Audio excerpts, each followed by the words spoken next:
De fogón en fogón, comunicación popular tendiendo puentes. Ahí está. Juan Raúl. Sí, yo la escuchaba con mucha atención y mucho interés porque, por ejemplo, en el 76, Paul de lo recuerdo, en el 76 mi padre y yo pudimos salir vivos de la Argentina gracias a la mediación de la Embajada de Austria, que nos dio asilo en la época de que era primer ministro Bruno Kreisky, socialdemocracia. Cuando hablabas de premio yo pensaba, el premio próximo que vamos a recibir todos es el resultado del escrutinio dentro de poco más de 24 horas. Pero este año, a diferencia del año 84 en que renació la democracia, fue un año con algunos componentes muy democráticos en el mundo. Es el año de la historia en el que se conocen mayor cantidad de elecciones. Tanto número de países, cantidad de elecciones, porque hay regionales, presidenciales, primeros ministros, parlamento, etc., como cantidad de ciudadanos convocados a las urnas, porque, por ejemplo, la primera elección de este año fue la India, que es el país desde este año más poblado del mundo, más que la República Popular China. Y cerramos el año electoral con Uruguay. Si uno hace un balance, y en el mundo están ocurriendo cosas que nos preocupan, ¿no? Tú hablabas de Alemania recién. En dos regiones de las elecciones parlamentarias de Alemania, en dos regiones ganaron candidatos nazis. No nazi como término peyorativo para descalificar a la derecha. Uno de los candidatos tenía la matrícula de su auto AH, Adolf Hitler, 1818, que son los números de letra A y H repetidos dos veces. Bueno, eso era inimaginable en el año 84, cuando recuperábamos la democracia acá. Y si bien es cierto que Uruguay no ha caído en eso, se empiezan a ver síntomas de algunas cosas. Este gobierno ha utilizado los medios de información, el poder. Yo, haciendo tanta ruta, quedé asombrado con el estado de la Ruta 5. Asombrado, no podía creer que en Uruguay hubiera una ruta tan peligrosa. Hoy el presidente inauguró 5 kilómetros de doble vía en la Ruta 5, con todo un despliegue informático y parafrenario y bandas del ejército y cosas por el estilo. Entonces, termino con esto, perdón que me alargué demasiado. Yo recuerdo cuando era chico había un cuento en la edad escolar que el Papa llamaba a los grandes líderes del mundo y les decía: se viene el fin del mundo. No me preguntan cómo sé, pero lo sé. Y la reina de Inglaterra, que ya era vieja y ya era sabia, no la que se nos fue, dijo: bueno, vámonos para Uruguay primero que nada. Entonces le preguntaron por qué, y dice: porque allí las cosas terminan ocurriendo, pero 40 años después. Cuidado, cuando vemos lo que está pasando en el mundo, poner las bardas en remojo para que nunca pase acá. Estamos hablando aquí en una rueda de periodistas sobre 40 años de democracia. El contexto mundial, sí, de 1984 y el contexto hoy. Álvaro, ¿alguna reflexión, alguna opinión? Bueno, sí, tal vez no tanto del contexto mundial, porque no solo era muy joven en ese momento, sino que apenas creo que había puesto la punta del zapato fuera de fronteras. Entonces, hablar del contexto mundial es simplemente hacerlo a través de los medios que consumían en aquel momento, como por ejemplo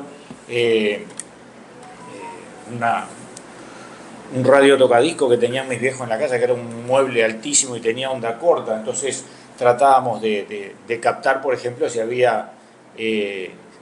se sabía que en ese día iba a haber un mensaje de Wilson, ¿no? Entonces todos prendidos allí a la radio como podíamos, tratando de sintonizar. Pero sí tenía en ese momento una militancia sindical que ha sido la constante de mi vida, militancia sindical y social desde la base, ¿no? Tampoco dirigencial, pero yo veía que había en ese momento un orgullo justamente de pertenecer a la clase trabajadora, de integrar sindicatos, cosa que hoy veo que de alguna manera se ha diluido eso, hay una mirada diferente con respecto a ese tema. Y lo veo en nuestra profesión, en el periodismo, donde curiosamente parece que hay colegas que les gusta más identificarse con el poder que con los trabajadores, y a eso le llaman objetividad, ¿no? Entonces, eso es, me parece que además mirándolo hacia afuera, ha sido una característica también que ha ocurrido en otros países. Tal vez es una mirada muy limitada a la mía, pero eso me preocupa.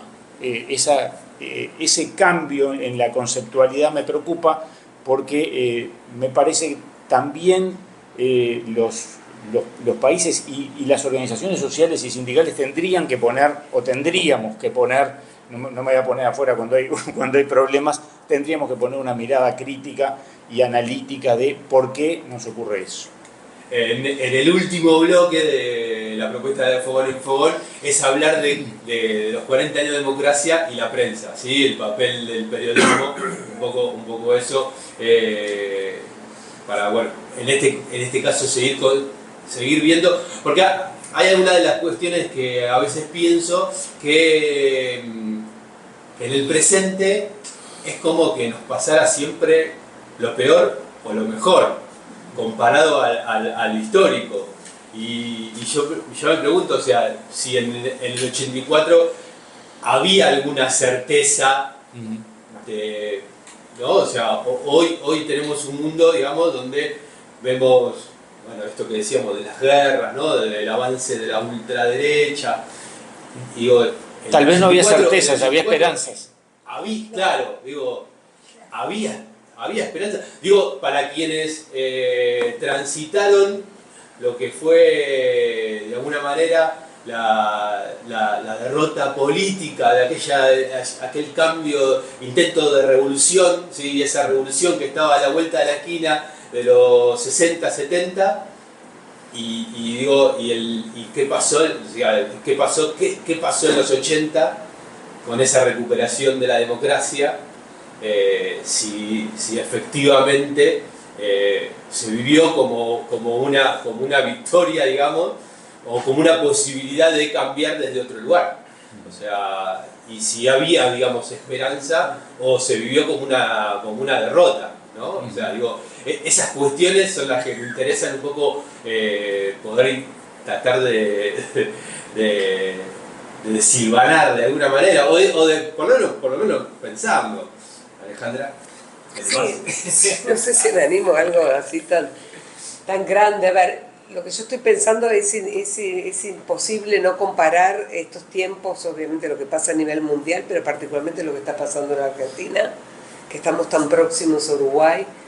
Y bueno, la verdad que es muy duro lo que está pasando en Argentina, es muy difícil, entonces nada, están puestas las miradas, los ojos, la energía en este Uruguay, en esta posibilidad de recuperar la alegría, recuperar la dignidad y también los derechos.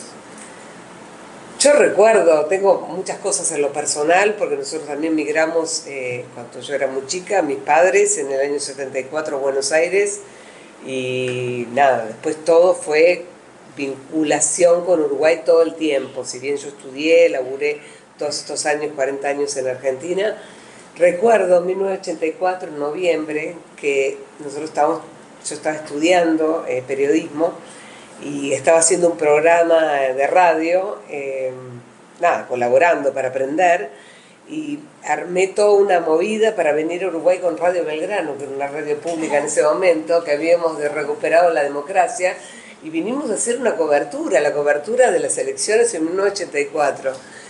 Digo, yo se las hago, yo le ofrecí al director periodístico de la radio, le digo, mira, yo te lo hago gratis porque tengo el compromiso, yo voy a ir a votar, por primera vez iba a votar en la democracia, iba a tener mi libreta cívica, y ahí estaba viendo ahora mi libreta cívica y decía el primer sellito en 1984.